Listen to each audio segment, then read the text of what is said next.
a part of every organization I'm a part of, this is one of the top things I see all the time is the production hamster wheel. And you feel like you are a piece of crap if you are not doing as much or doing enough in your perception, right? And so it's wild. It's really it's a hard identity that people can wrap themselves around, especially in the entrepreneur world, for sure.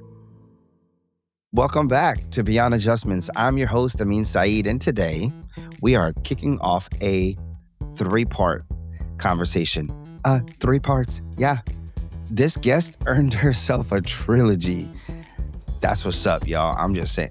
Anyway, Dr. Sara Nelson-Gray is back for her 3rd time on the show, which officially makes her, say it with me, family. Good job, good job. She is the owner of Freedom Chiropractic out of Knoxville, Tennessee, with over 10 years in practice. And every single time she sits down with me, we end up going somewhere I didn't plan. Fun times. First episode lays the foundation where we're talking about who Dr. Sara is, like right now. Not the origin story, not the highlight reel. She opened up this thing like by being vulnerable right out of the gate, sharing a health crisis that happened just weeks before we hit record. And from there, we got into the production hamster wheel. What happens when your identity is tied to results? The moment she decided to stop chasing what the world said she needed to go after, and the real meaning behind why she named her practice Freedom. That's a cool story too. But good stuff is coming. But real quick, before we jump in here, shout out to Clear Cut Podcasting, of course. These are the people who make sure this show sounds and looks like I actually know what I'm doing, because I have no idea. Without them, this 3-part series would be sitting in a folder on my desktop called something like Sara EP Final Reel this time version 4. I don't know, but they handle all the editing and production, so I could do what I do best, which is show up and ask questions. And if you're looking to start or level up your podcast, go check them out. All right, part 1 with Dr. Sara Nelson-Gray starts right now. Dr. Sara, welcome back to Beyond Adjustments. 3rd time.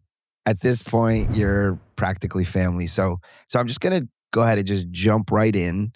I want to start in the present, not the past. Mm-hmm. So let's do this. So for anyone hearing you for the first time, we're just going to skip the origin story this time. Just tell us who Dr. Sara Nelson-Gray is right now, today. Wow. Well, welcome. Thank you so much for having me back as well. I am so honored to be sharing my story and getting to be a part of this show. It's a special show, and what you're doing for this community is remarkable. It's wild because I feel like life just is always such a beautiful evolution, right? And you are constantly learning, understanding yourself more and more. And I feel like I've been in a season of really just knowing who I am as a human, but also as a owner, as a CEO, as a chiropractor, and all of that. And so for those that don't know, I do own a practice here in Knoxville, Tennessee. We've been in practice for 10 years, and I have been practicing since 2011, and it's been wild. But I actually just to be vulnerable as we get kicked off, I had a little bit of a health crisis about 4 weeks ago, and I'm a little anal also because I think chiropractors are this way. I think we're a little bit cray-cray when it comes to holistic health.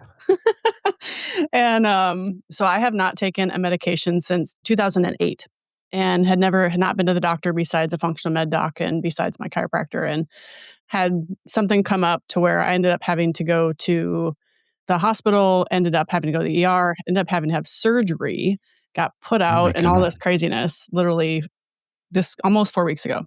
So kind of crazy when your whole perspective of health, I got pushed up against a lot of my health beliefs, honestly, just the past little bit. And also there was so much beauty that came from it. I got to really get invited to heal back through some trauma that I had from a young girl, all that fun stuff.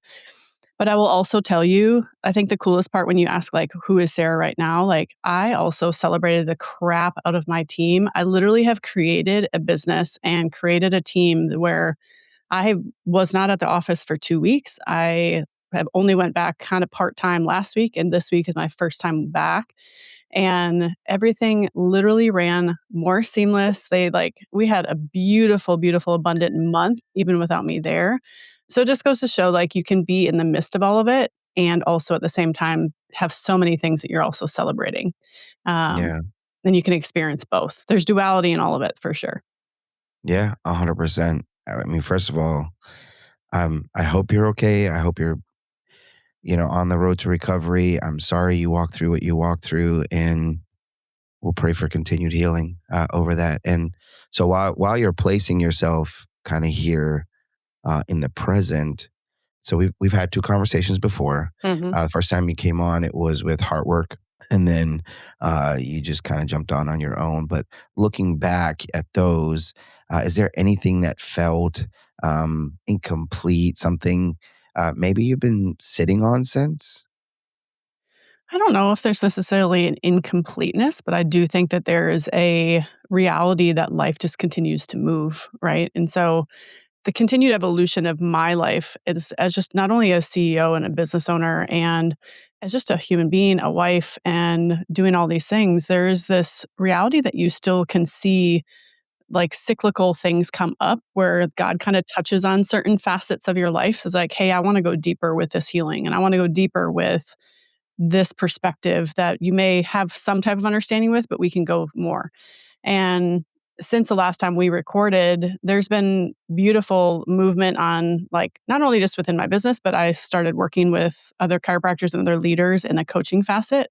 And while also it can kind of engage a little bit of this shiny object syndrome, it's like you can kind of look at certain things where you're wanting to develop and grow certain aspects of other desires that you feel like God's putting in your life, but also really understanding where those are coming from. And so I think the evolution that has continued to happen is really understanding my lane and what my potential is and not chasing what other people are doing and not chasing what even the potential, it may not even be people, but it may be what the world maybe says that you need to go and you need to constantly push and you constantly need to go for success and produce for success and you need to work harder and grind harder and all those types of things. And the production hamster wheel, I'm a results. One of my woundings is a results driven human that has created this production addict inside of me. So it's really easy for me just to go and push and do all these things, especially when it comes to business. And that has been something that has really come to the forefront for this season and really understanding what it can look like to just be in my lane. And then also, again, I literally did absolutely nothing for 2 weeks to really just enjoy Yeah, and understand what rest can look like, even as things yeah, are still producing and still creating in your world at the same time. And I don't think it's crazy. This is a part of every organization I'm a part of. This is one of the top things I see all the time is the production hamster wheel. And you feel like you are a piece of crap if you are not doing as much or doing enough in your perception, right? And so it's wild. It's really it's a hard identity that people can wrap themselves around, especially in the entrepreneur world, for sure. I totally get that. 100%. I love the fact that first of all you set yourself up for success, but that's great. That's wonderful. What I'm actually more interested in what you're saying is more of the evolution of self. We're constantly changing. And I mean, that's my story now. I learned something about myself in the past 2 weeks that I didn't even realize was a thing. Right before we hit record, I was telling Dr. Sarah, these are fake smiles for you guys, but that's the thing, right? Like you learn, and you could either pull yourself down with it or you can evolve. You can grow from it. So I love how you put that. There's a story that we tell all the time about our life, who we are, what we've done, what we've walked through. For you, it's the chronic illness that you went through as a child through the years. But how has and for those of you who want to know what that is, Mm-hmm. go back and listen to that episode. But how has your relationship with your own story changed? Like you've told it publicly. I'm assuming. I mean, Mm-hmm. obviously you did on the show, but you've told it publicly a number of times now, possibly. Yeah, And a lot. does Yeah. does it feel the same to tell it?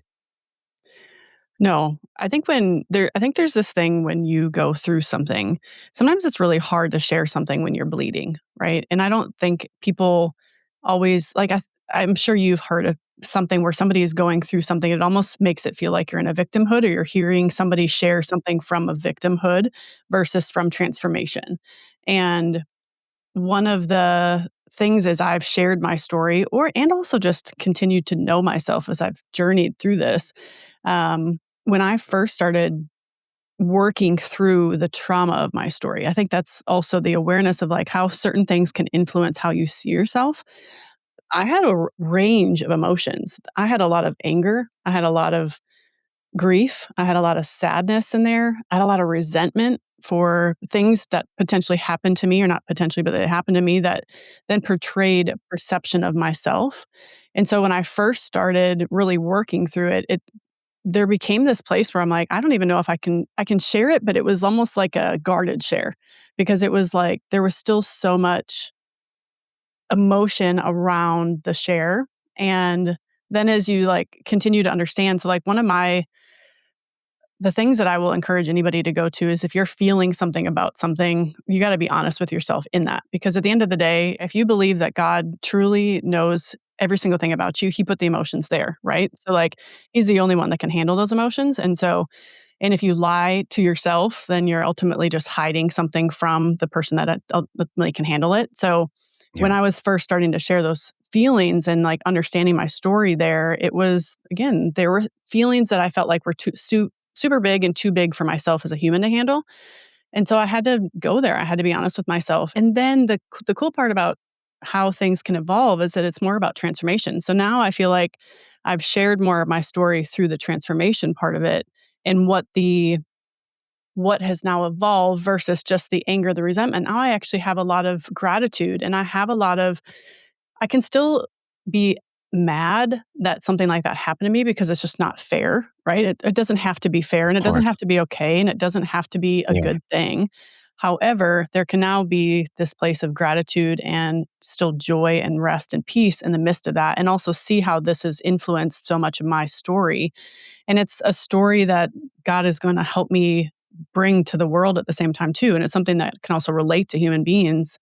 I don't have to share my story to try to convince them to relate to me, but my story is inevitably going to relate to somebody, right? And so I think that's been the coolest thing is just understanding it, and also just understanding that your story just continues to move. You know, it continues to live and it continues to breathe. And so I think like even just this past like season of life, there's been a lot of reflection on things that I didn't know were there. So as I share my story, I get to share this story from even more of a different lens and a different perspective now because of what I have just been gifted the opportunity to go through, you know? So it's just a beautiful rhythm of change as you get to express that over the course of time. I love that. Quick pause here, because while we're out here talking about freedom and shedding the things that hold us back, somewhere right now, a practice owner or even a business owner is watching their Google business profile collect dust like it's a vintage collectible. And Google just dropped an update that basically says fresh content, real photos, specific posts, recent reviews. That's how you show up now. Whether someone is searching the old way or asking an AI, same rules apply. I kid you not. So all those terms, AEO, AIO, eeny, meeny, miny, mo, great. And they might be something one day, but right now, literally nothing has changed. So do the work or disappear. It's that simple. Here's the problem. You already know you need to be posting. You know you should be adding photos. I literally drill it into your brain every single time. You got to be responding to the reviews. You got to put the actual content out there that talks about your specific business. You just don't have the time. And that's exactly where AI Local Boost comes in. So AI Local Boost handles all of it for you. It writes content specific to your business, not generic stuff, by the way. It turns your 5-star reviews into actual posts with a story behind them. It checks in with you every week to grab any updates from your practice, new hours, new services, whatever it is, and turns that into fresh content automatically.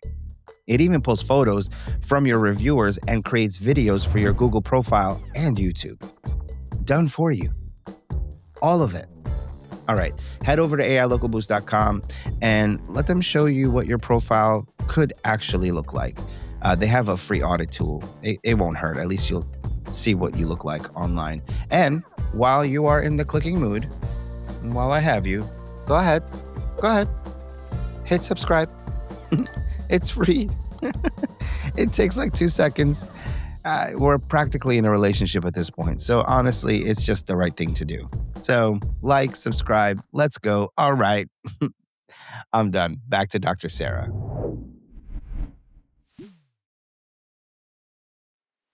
Have you, I'll ask it this way. How, I guess, have you changed in the last, say, 2 to 3 years? Not the practice, right? Not things, whatever, external, but not the practice, not that, not the mission even.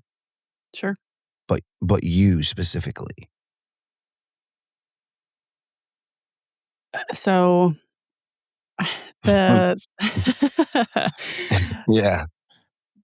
That when I look at my life, I actually look at, I'm going to give you like the past like 2 years. We'll say 2 years. Yeah. Let's do it. Like I was kind of saying, there are things that will pop up. And I think when people go through stuff, like you may find yourself like, I feel like I'm riding I'm doing everything's going really good, right? I feel good about myself. I feel like my identity is pretty solid. And then, like I was mentioning, like, God, I feel like we'll kind of tap on stuff to allow you to be able to be invited to something deeper. And I joined an organization that, regardless of how much healing I have freaking done and how much hard work that I have done for myself, there are certain things that will activate my ego and that will activate certain parts of me that again, I get tapped on to be able to say, hey, let's go a little bit more. And this past 2 years, I really for 2025, I literally said I lived 2 different lives. Like, I feel like I was 2 different human beings from 2025. So I guess it's like the past year and a half. And the start of the year, I was really kind of chasing this idea of desiring to have more, want more, and really within that experience notoriety and fame with it. One of my woundings, because of what I went through, naturally in return, it became this place where I wanted to prove to other people that I was really strong. And I wanted to prove to other people that I didn't have to have emotion and I could basically create this life that people then saw was really pretty and put together. And have, again, worked really beautifully and seen a lot of transformation in that. However, I was a part of something that really activated my ego, the end of 24 into 25. And it really activated this thing where I was like, okay, cool. If I want to run this way, I need to, again, do more. I need to create more, and I need to do it in this fashion versus understanding the rhythm around what it actually is for me. I think so many times we think that we may have a desire, or we do have a desire, but we then try to formulate the outcome of that desire in ways that other people have done it. And that's exactly what I was doing. And then internally, I was finding myself really very restless. I wasn't sleeping. I was tired. I was constricted. My HR, if you have an Oura ring on your hand, my HRV was low. There was just a season of life at the middle of 25. And I remember just feeling like I was asking a lot of the questions of what is it that I want? What is it that I want with my business? What is it that I want my relationships? And what is it that I want with my life? And I think so many times we can almost get to that point where we almost ask our purpose, our mission, who we are, what is it that we want? And at the end of the day, we don't know what we want because we don't know who we are. And my husband and I went on a trip to Montana this past summer, and it was like a book stamp, like a time stamp. Everything switched from that moment. I feel like the rest of 25 was very different, and really started asking God a lot of those questions. For one, what are you showing me, and what is it that you want for my life? And it really allowed me to see that's hey, my ego was the one that was influencing so much of what I was doing, what I was wanting, what I was chasing. And I was chasing more of the result versus the actual fruit of my life and what that could actually look like. And by asking those questions and actually getting to the place of it by November, I remember like it again. I think this is also what's crazy. So many times when you go through identity stuff, we tend to think like the minute that you think something, your mind is going to change and it's all of a sudden going to be there. Doesn't mean that it can't move really fast, but sometimes it actually takes rhythm and time to actually get to that point. So by the time November of last year came, I was at this point where I was very, very restful and at ease. And I was making the decisions. I was like, okay, I was here. Now I'm like shifting myself back over to this point because now this is actually where I need to be. And from that place, like there was just so much more intention, so much more authenticity, so much more rest, so much more just ease when it came to not only making decisions, but also just trusting myself in that space. And so when you talk about who I was and who I am, I mean, that's kind of just the wild journey of all of it. It's like you get to see yourself in certain spaces and you're like, oh, wow, that was fun. And what I was looking for, getting and really receiving from the world. But also, like, again, like it's all purposeful. It got me the chance to be able to see where I am and where I'm going now and what I really want and where I want to make decisions from. I want to make decisions from a trusting and grounded space and knowing that it's for me, not for somebody else. How do you navigate? So not just how do you navigate, but what does it feel like when people around you still expect a version of you that you've already moved through? It's when you operate from a place that's inauthentic to you, you're going to find yourself in very moments of time that people are actually going to tell you it, or you're going to probably feel restriction from human beings. So for instance, this year, like I can't even tell you how many tension moments, if I just actually put it to my team, like I was pushing in one way and their response to me, like they're all on board. They love me so much. They see me, but they can also feel my energy. They understand where I'm going. And the amount of tension points there was kind of wild. And on the beautiful side, I'm so freaking proud of them because they actually had some really like honest conversations with me with all the things that were happening. And so I think that there also can be really beautiful humans in your life that can also see where you're out of alignment. That can also really cause influence, but that doesn't always feel good. And that doesn't always like make you feel like it's like, well, no, I thought I'm going here. So who are you to actually speak this into my life type of a thing? And then on the flip side, to answer that, when I first started really understanding, especially in my business, when I started leaning and leading in a place of authenticity, a lot of people, like you're saying, like they saw me in a way and they saw me in a version, and that not to their fault because I was basically giving permission to the things that they were doing at the same time, but they didn't like it. And that created a lot of friction. And ultimately all the team that I had from that early age is no longer with me because of it, because I eventually had to obviously create some boundaries. I'll be vulnerable with this, like my family. So I think sometimes the people closest to you can sometimes be the hardest ones to see that. And so my family, we were always a really, really, really, really close unit growing up. And as I got into my adulthood and through the journey of really starting to heal and lining up things that were authentic to me, I realized that I was really compromising so much of myself, even for somebody as close to me as my mom and my dad and my brother. And so when you start making choices for they're like, wait, we used to hang out all the time. Why are we not hanging out anymore?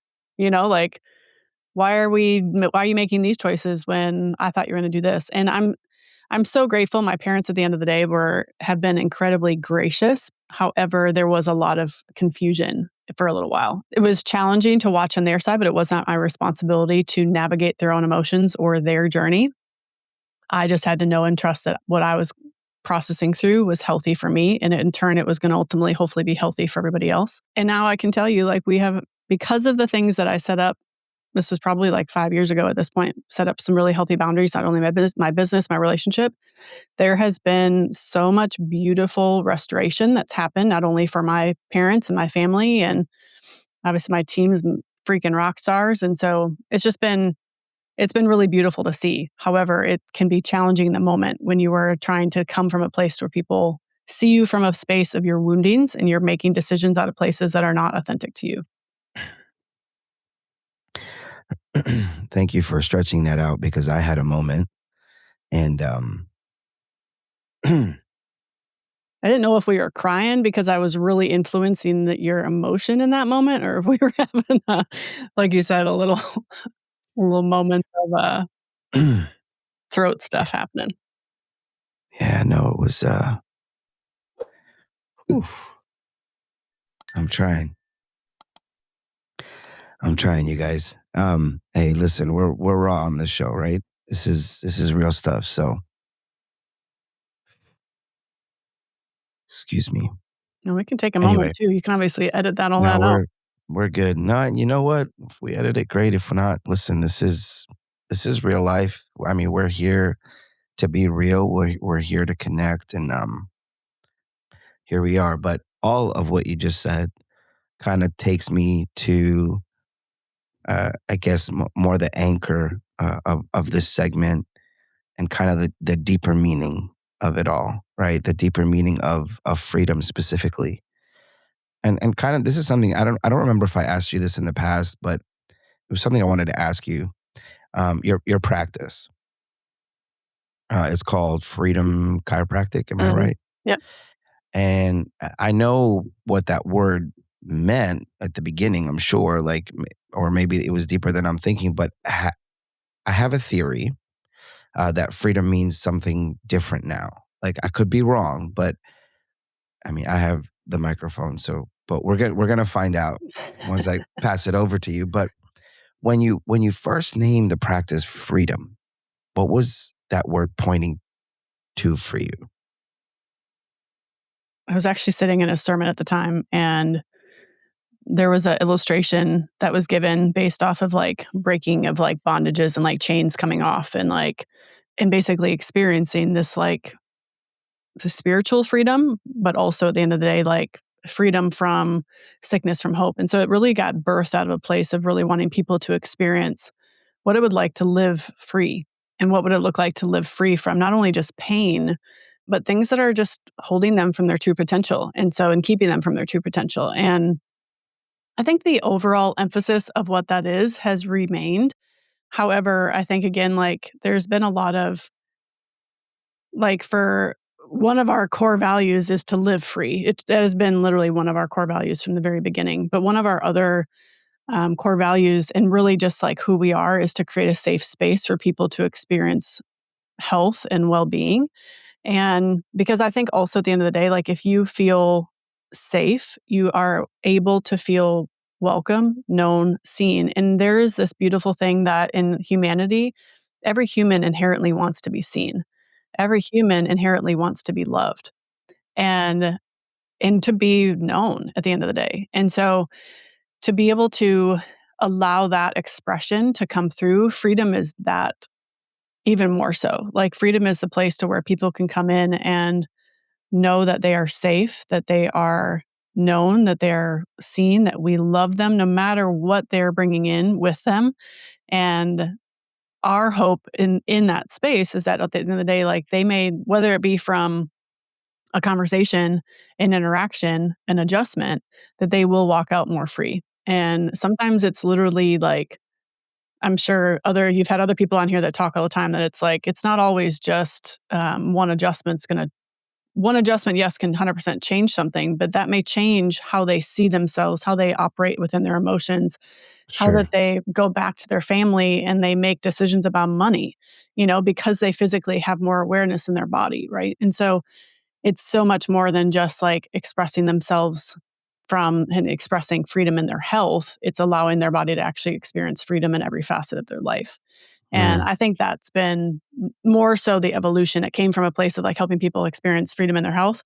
Now it's like the full expression of what can this actually look like in all areas: mental, emotional, spiritual, physical at the same time. And that's a wrap on part 1. And if you made it this far and you're not already subscribed, what are you doing? Seriously, just hit subscribe. It's that easy. And then come right back, because we're just getting started. In part 1, Dr. Sara set the foundation. We covered who she is today, the health crisis she walked through just weeks before recording, the production hamster wheel that so many providers are quietly stuck on, and the real story behind Freedom Chiropractic. Part 2 is where things get even more honest. We go into the cost of public vulnerability. Mm-hmm. What leadership actually looks like when you're not at your best. Mm-hmm. And the one thing she said, you have to surrender internally to grow your practice. I did not see that answer coming, but I should have. Go catch part 2 if it's already out. If not, just give it a week. It'll be out. I will be there waiting with more questions and probably at least one more moment I did not plan for.